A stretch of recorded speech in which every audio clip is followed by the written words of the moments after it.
there's a lot of people out there who have homes and their equity has grown, but maybe, some conditions have changed. Like, hey, I've had my house for 10 years. I really wish I had a new house because the kitchen or the bathroom or whatever. But they have those low rates and they're a little bit gun shy. So they're thinking, should I move? Should I refinance? What should I do? And so that's what I kind of want to talk to you about today.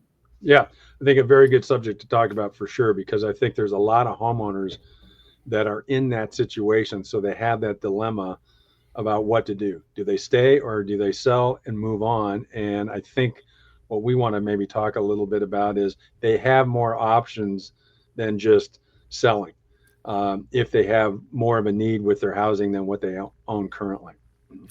Yeah, and I think one of us, let's talk about some of the ideas when you have the equity. And I know you've talked about, tapping into equity. You did last week for investors, but now I want to talk about it for homeowners, not investors. But really, what can they do? So the first thing is tapping home equity without selling. And it says, more California homeowners are turning to equity financing as a smart way to stay put while still assessing the cash they need, whether it's for renovations, debt consolidation, or helping adult children buy their first home. What do you think about that?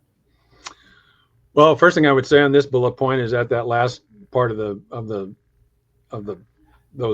clause is to help adult children get off the couch and buy their first home.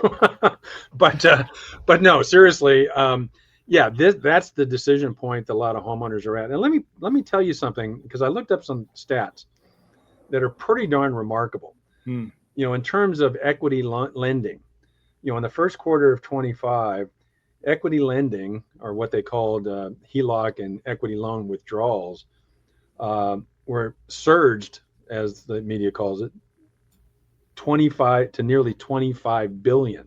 Wow. That's a pretty strong number when you consider most equity loans aren't as big as a first mortgage, right? They're usually smaller amount, 50, 100,000, maybe a couple 100,000.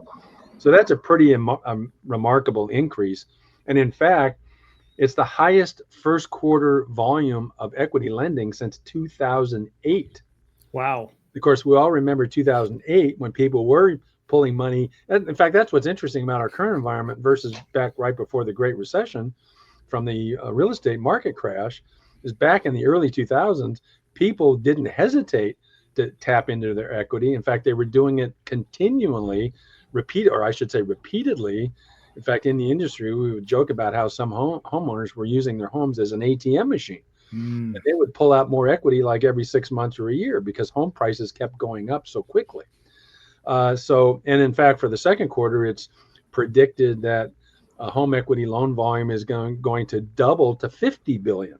Wow. Now, again, that sounds like a very big number, but at the same time, currently tappable equity in the U.S. residential housing stock is at about $11 trillion.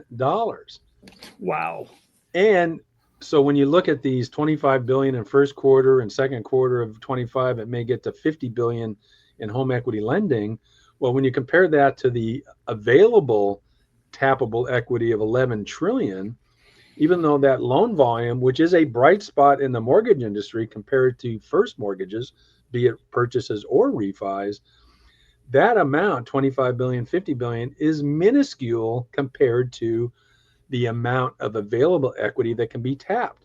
So what that tells you is a lot of these homeowners are stuck in this sell or not sell, and they're not thinking enough about the other option of don't sell and tap into that equity, because the current number of people who are doing that is pretty darn small compared to what is available to them. And that's really what I think they need to realize, is that, if they want to sell because, yeah, their house is too small, they've got a kitchen that's outdated, they want to add another room or something, they have another option. And I think more and more people need to think about that and explore the ways that they can tap into that equity, and that's where we can help.